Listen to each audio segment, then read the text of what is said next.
Number 2, we're going to solve the initial value problem explicitly. And our problem is sine 5x plus pi, and that is equal to dy over dx.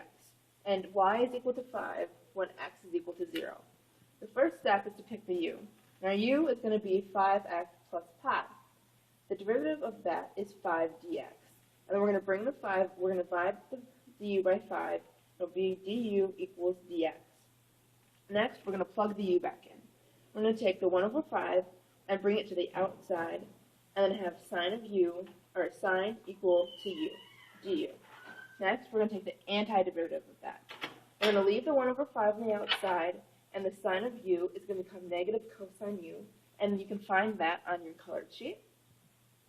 And that will then equal negative, we're going to bring the negative sign out front, so you have negative 1 over 5 cosine of u. Next, we're going to plug the original 5x plus pi back into the problem.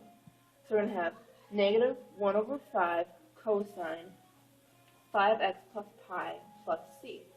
Next, we're going to solve for c. So we're going to have 5, we're going to take the y equals 5 and the x equals 0 and plug them in for the values of y and x. So we're going to have 5 equals negative 1 over 5. And when you plug the 0 in for x, this becomes 0, so you're left with pi. So you have cosine pi plus c. And next we're going to solve for c.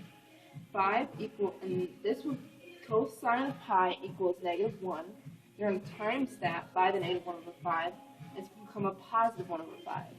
And then you're going to subtract the 1 over 5 from both sides, and this is going to become 4 and 4/5, which is also equal to 24 over 5, which is the answer for c. Next, finally, we're going to plug everything back into the original equation.